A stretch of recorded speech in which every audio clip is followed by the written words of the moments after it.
tagging maple trees, we're going to I want to do a little bit better management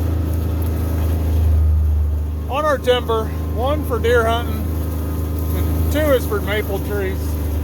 And kind of get a feel for where all this is. We're actually up here in our big timber that we bought a few years ago. There's a lot of maple trees up here, and I just want to see what we actually have to try to make it into being a little bit more productive, but also getting rid of some of the trees like the hackberries and stuff that don't do us much good. We want to keep the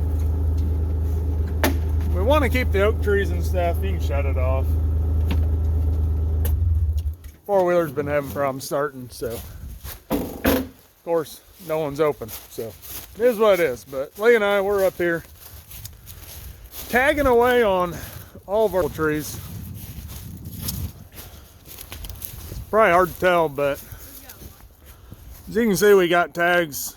So what I decided to do, the easiest thing, we kind of, down at work, we deal with trees all the time. So we got a single tag on all these trees, all the maple trees that are too small.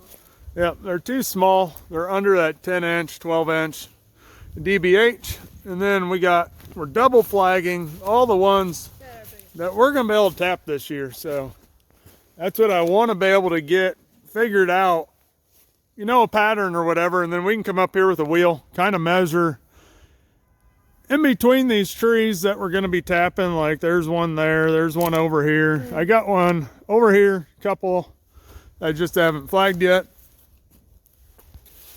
Did not realize how much flagging tape we were going to have. So I bought like 300 foot.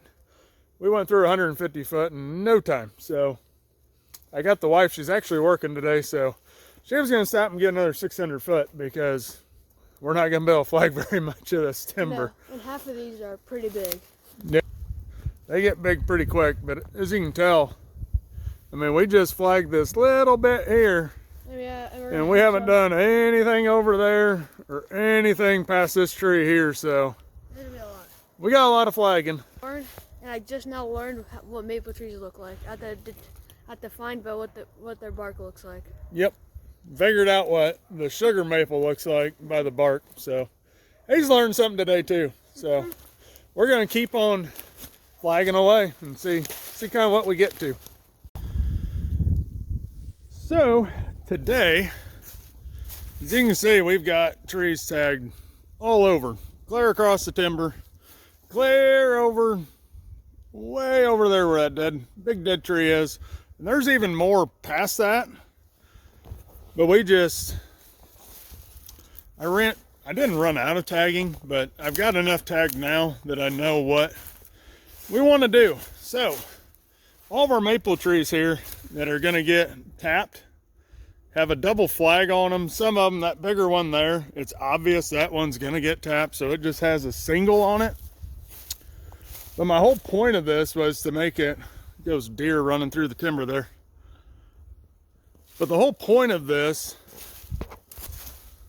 one, I wanted to be able to visualize. I can do a lot better if I can visualize. And now with all these being flagged, you watch me and the boys up here doing all this. And it took us probably 12, 14 hours to go through. But this also gives us a layout for what we can do with this timber. Like I just said, deer just jumped up and took off running. And that's part my brother wants to work on. So I figure if I tagged all the trees that I wanted to kind of keep, and we are going to get rid of some of these smaller maple trees when they're, some of them are within, 4 foot of each other. We're going to cut out some of these small ones, keep the ones here. Like here, we got one here. We got one there, probably about 6, 7 feet apart. But if we go up, obviously this one's a little bit bigger. It's got a little bit better crown. So I think that would be one that we would keep. And then we can see here, we got one here that's double tagged already.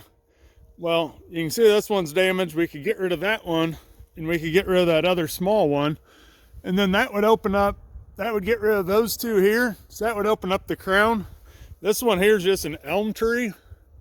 I don't really care. And same thing with this hackberry tree here. It's bigger, so it's hurting this tree that we can tap. So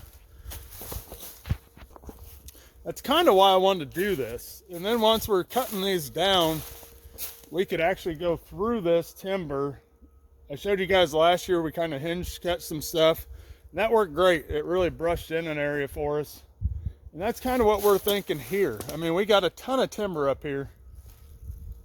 But if we can get it so that way we can utilize it the best we can with these maple trees. So I kind of want to show everyone kind of what I'm doing. So all these dots on this paper are all the maple trees that are double tagged that we can actually tap this year. And pretty much what this is going to do is it's going to, one, give me kind of a map so I can see kind of how I want to lay out our tube, if we're going to do the tube system this year to where we tie in like 10 to 15 taps at a time. And it'll show me kind of where good spots to use that as. We're still going to use buckets for some of this. So that's kind of what I'm wanting to do, is just get all this figured out and on paper. Like I said, I'm a visualized kind of person. It helps to see it instead of just taking off and doing it and having to redo it 3 times. And I've already done some measuring, and we're going to need a lot more line than I thought. So we're going to keep on working up here, trying to figure all this out, and we'll let you know what we come up with. So here's the maps that I ended up making out. I ended up doing, there's 5 different areas that we have enough maple trees to go ahead and tap this year.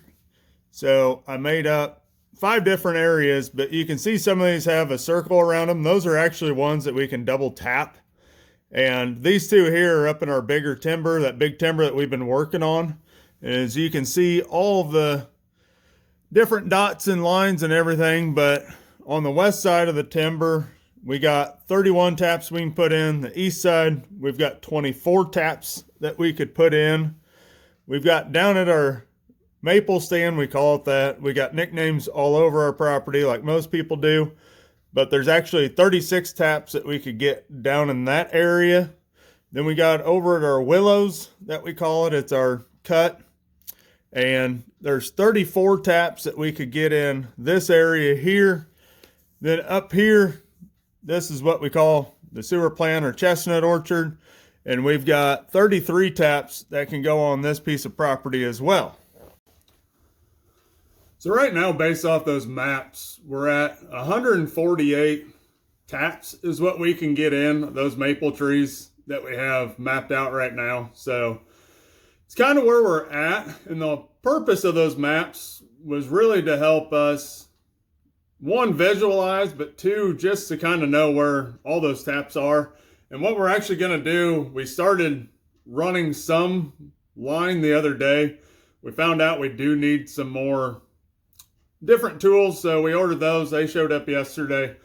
So we'll be running more line and all that. But what I want to do with that map was to draw out kind of our starting tree and our ending tree, where we're putting our tanks at, our totes, to fill up. So that way we can map it out on those and put it on our computer. So that way we can label each line and know exactly kind of the start tree and kind of the direction we ran it back and forth, so that way it'll be easier next year to do it. So I think that's where we're at right now. All of our trees are marked. We're starting to get line ran. But this video here was just kind of showing you our process, our thought process on what we're doing. Just to kind of give everyone an idea. We're new to this also, so it's a work in progress. So everyone, go down, hit that subscribe button, like our videos, and I'll see you when we get the next one out.